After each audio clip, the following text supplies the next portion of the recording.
नमस्कार दोस्तों, स्वागत है आप सभी का जीके इंडिया पर। मैं सौरभ भारती आप सभी का हार्दिक स्वागत करता हूं। दोस्तों 75 दिन 75 टेस्ट वादा है आपसे लेकर आएंगे हम आपके लिए रोज 20 नए सवाल।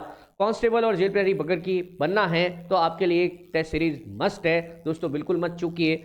अभी तक हम 30 टेस्ट करवा चुके हैं। आज मैं आपके लिए 31वां टेस्ट लेकर आया हूं सामान्य विज्ञान का। अगर ये टेस्ट और इसके जैसे अन्य टेस्ट आप अटेम्प्ट करना चाहते हैं तो अभी जाइए प्ले स्टोर पर जीके इंडिया ऐप को डाउनलोड करिए। वहां क्विज सेक्शन में जाकर आप ये सभी टेस्ट फ्री में अटेम्प्ट कर सकते हैं, चाहे जितनी बार। देखिए, प्रैक्टिस जितनी जोरदार होगी उतना ही आपका कॉन्फिडेंस बढ़ेगा और उतने ही सिलेक्शन के चांसेस बढ़ेंगे। तो ये टेस्ट सीरीज आपको जरूर ज्वाइन करनी चाहिए।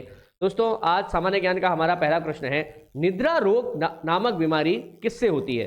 देखिए, ये अफ्रीकन स्लीपिंग सिकनेस कहलाती है। इसका एक नाम और क्या है, African sleeping sickness. Sleeping sickness आप कह सकते हो सर, नींद की बीमारी कैसे हो सकती है। स्लीपिंग सिकनेस बेसिकली अफ्रीका के अंदर मक्खियों और मच्छरों के साथ जो है ना, एक विभिन्न प्रकार का एक ट्राइपनोसोमा एक कोशिकीय जीव है। ये शरीर में प्रवेश कर जाता है और फिर जोड़ों का दर्द वगैरह ये बहुत ही भयंकर तरीके से पेन होने लगता है। खासकर ये भूमध्य रेखा के आसपास वाले जो अफ्रीकी देश है ना, वहाँ पे ये बीमारी बहुत होती है। और इसके बाद आप समझिए ना, इतना ज़्यादा व्यक्ति को पेन होता है कि उसे निढाल हो जाता है, वो गिर जाता है ना, बस ऐसे पड़ा रहता है। दैट्स वाई इसे अफ्रीकन स्लीपिंग सिकनेस निद्रा रोग कहा गया है। कंप्यूटर का पितामह किसे कहा गया है। दोस्तों कंप्यूटर का पितामह चार्ल्स बेबेज को कहा गया है। चार्ल्स बेबेज दोस्तों वो व्यक्ति है जिसने सबसे पहले एल्गोरिथम बनाया था, यानी कि किसी चीज को किसी तरह से, है ना, 0 और 1 के अंदर कर कर आप कैसे उसको कैलकुलेशन कर सकते हो, ये किसने किया था, चार्ल्स बेबेज ने किया था। किसी परमाणु की बाह्यतम कक्षा में कितने इलेक्ट्रॉन हो सकते हैं। दोस्तों ये तो आप जानते हैं कि परमाणु की बाह्यतम में ऊर्जा के स्तर होते हैं जिसे परमाणु कक्ष कहते हैं। इस कक्ष में दोस्तों अधिकतम 8 इलेक्ट्रॉन हो सकते हैं। तभी क्या होता है, कक्ष क्या होता है, स्थायी हो सकता है। अगर किसी परमाणु की बाहरी कक्षा में 8 इलेक्ट्रॉन है, जिसे हम कहते हैं अष्टक का नियम, अर्थात अगर किसी परमाणु की बाहरी कक्षा में 8 इलेक्ट्रॉन है तो फिर उसमें से ना तो एक इलेक्ट्रॉन बाहर जा सकता है, ना ही नया इलेक्ट्रॉन आ सकता है। तो आखिरी में कितने इलेक्ट्रॉन हो सकते हैं, 8 इलेक्ट्रॉन हो सकते हैं। नेक्स्ट देखिए, मानव शरीर की सबसे मजबूत हड्डी कौन सी होती है। तो दोस्तों मानव शरीर की सबसे मजबूत हड्डी जांघ की हड्डी होती है ना।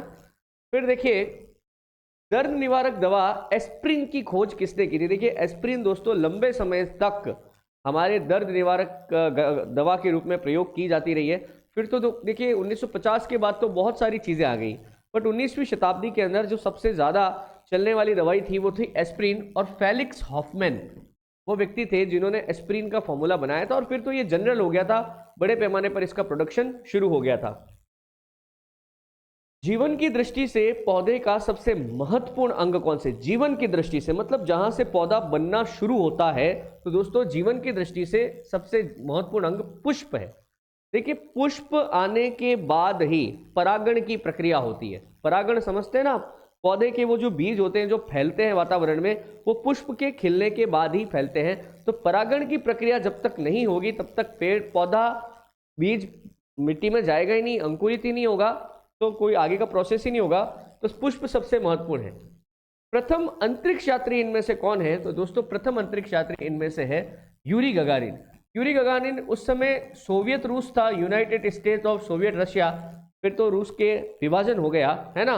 और ये पहले यात्री बने जो 1957 के अंदर अंतरिक्ष में गए थे, है ना, यूरी गगारिन। यदि वायुमंडल ना होता तो आकाश किस रंग का दिखाई देता। देखिए अगर वायुमंडल में जब प्रकाश एंटर करता है तो धूल के कणों से टकराता है, और धूल के कणों से टकराने के कारण सबसे ज़्यादा जो रंग फैलता है वो है हमारा बैंगनी या नीला रंग, है ना। इसी के कारण आकाश का रंग नीला दिखाई देता है। अगर प्रकाश वायुमंडल में ना आए तो वायुमंडल फिर कैसा दिखता, काला दिखता, है ना, कैसा दिखता, काला। श्वेत क्रांति किससे संबंधित है। श्वेत क्रांति दोस्तों भारत में श्वेत क्रांति का संबंध किससे है, दूध उत्पादन से है। 1970 में चलाया गया था ऑपरेशन फ्लड। क्या चलाया गया था, ऑपरेशन फ्लड। ऑपरेशन फ्लड का संबंध किससे है दोस्तों, दूध उत्पादन से है ना। फिर देखिए भारत में श्वेत क्रांति के जनक कौन माने जाते हैं। जो अभी हमने बात करी थी ना, ऑपरेशन फ्लड, श्वेत क्रांति या ऑपरेशन फ्लड शुरू किसने किया था? वर्गीस कुरियन ने शुरू किया था। वर्गीस कुरियन केरल से थे, परंतु इनकी कर्मभूमि गुजरात थी। अर्थात इन्होंने जो भी सारा काम किया वो कहाँ पे किया? गुजरात में किया, है ना। कर्मभूमि कौन सी थी? गुजरात। भारतीय कृषि अनुसंधान संस्थान कहाँ स्थित है ना? Indian institute of agriculture research. दोस्तों ये नई दिल्ली में स्थित है, ठीक है। अगर यहाँ पर भारतीय कृषि अनुसंधान परिषद, एक संस्थान और है इंडियन एग्रीकल्चर काउंसिल, है ना। काउंसिल शब्द भी आ जाए या इंस्टीट्यूट शब्द आ जाए, दोनों ही संस्थाएं कहाँ पर स्थित है? नई दिल्ली में स्थित है, ध्यान रखना। फिर देखिए इनमें से सबसे छोटा कौन होता है? अणु, परमाणु, इलेक्ट्रॉन या प्रोटॉन। देखिए इनमें सबसे छोटी इकाई कौन है? इलेक्ट्रॉन, है ना। इलेक्ट्रॉन जो है 1.67 इंटू 10 की घात -31, है ना। ये इसका नैनोमीटर में क्या होता है? रेडियस होता है, ये सबसे छोटा होता है। रतौंधी का कारण क्या है? रतौंधी अर्थात रात को नहीं दिखाई देना, रात को दिखाई नहीं देता है दोस्तों, ये होता है विटामिन ए की कमी के कारण। रतौंधी किसकी कमी के कारण होता है? विटामिन ए की कमी के कारण, ठीक है। विटामिन ए को दोस्तों रेटिनॉल भी कहा जाता है। विटामिन ए का एक और नाम क्या है? रेटिनॉल। क्योंकि देखो विटामिन ए की कमी से रेटिना खराब हो जाता है ना, that's why retinol. Solar cell में प्रयुक्त किया जाने वाला प्रमुख पदार्थ कौन सा है? सौर सेल जो बनता है, सोलर सेल जो बनता है वो किससे बनता है दोस्तों? सिलिकॉन। सिलिकॉन के साथ साथ दोस्तों एक और पदार्थ है जर्मेनियम। ये दो पदार्थ हैं जो किस काम में आते हैं? सोलर सेल बनाने के काम में आते हैं, सिलिकॉन और जर्मेनियम। अंतर्राष्ट्रीय परमाणु एजेंसी का मुख्यालय कहाँ स्थित है? दोस्तों अंतर्राष्ट्रीय परमाणु ऊर्जा एजेंसी का मुख्यालय वियना में स्थित है। वियना दोस्तों कौन से देश की राजधानी है? वियना ऑस्ट्रिया की राजधानी है। ऑस्ट्रिया देश है यूरोप का, उसकी राजधानी है वियना। जल प्रदूषण का प्रमुख कारण क्या है? जल प्रदूषण दोस्तों, जल प्रदूषण का प्रमुख कारण है औद्योगिक त्याज्य, या इसको हम कह सकते हैं इंडस्ट्रियल वेस्ट। देखिए तरह तरह की इंडस्ट्रीज जो भी अपना वेस्टेज निकालती है वो सभी वो नदी नालों में बहा दिया जाता है।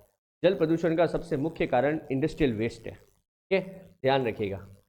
निम्न में से किसके द्वारा वायु प्रदूषण नहीं होता है? ठीक है, देखिए हाइड्रोजन गैस जो है ये तो वैसे भी वातावरण में विद्यमान रहती है और इसकी वजह से कोई पर्टिकुलर प्रदूषण की बात नहीं होती। अदरवाइज सल्फर डाइऑक्साइड बिल्कुल एसिड रेन हो जाएगी, कार्बन डाइऑक्साइड हरित गृह प्रभाव को बढ़ाएगी, कार्बन मोनोऑक्साइड हरित गृह प्रभाव को बढ़ाएगी।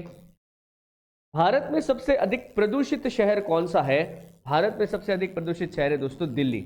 अभी हाल ही में आपको पता हो तो दिल्ली के अंदर 900 AQI है ना, सामान्यतः 100 के अंदर अंदर AQI रहना चाहिए, मतलब कि एयर क्वालिटी इंडेक्स। AQI का फुल फॉर्म क्या है? Air quality index. 100 के अंदर अंदर रहना चाहिए।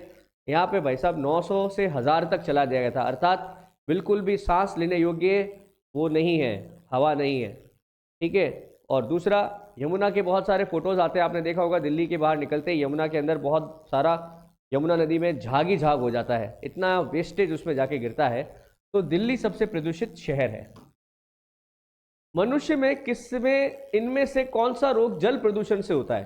देखो इसका सही आंसर है पीलिया, जॉइंडिस, है ना। पीलिया रोग जो है वो खराब पानी पीने से वगैरह से हो जाता है ना, तो इसमें आप सही याद रखना, इसमें सही आंसर है पीलिया। वायुमंडल में कार्बन डाइऑक्साइड का प्रतिशत कितना है? देखिए वायुमंडल में कार्बन डाइऑक्साइड 0.03% है ना। वायुमंडल में कार्बन डाइऑक्साइड कितनी है? 0.03%। तो दोस्तों ये हमारे आज के टॉप 20 क्वेश्चन थे। उम्मीद करता हूँ आपको क्वेश्चन पसंद आए होंगे। दोस्तों ऐसे ही आप अगर लगातार पेपर अटेम्प्ट करना चाहते हैं तो ज़रूर आप ऐप को डाउनलोड करिए। अभी आप ऐप पे जाइए, जीके इंडिया का ऐप जाइए, वहाँ पे क्विज सेक्शन में जाके ये सारे टेस्ट आप फ्री में अटेम्प्ट कर सकते हैं। तो दोस्तों आज के लिए इतना ही, फिर से हाजिर होऊंगा कल इसी समय एक और नया पेपर लेकर। तब तक के लिए धन्यवाद। जय हिंद, जय भारत।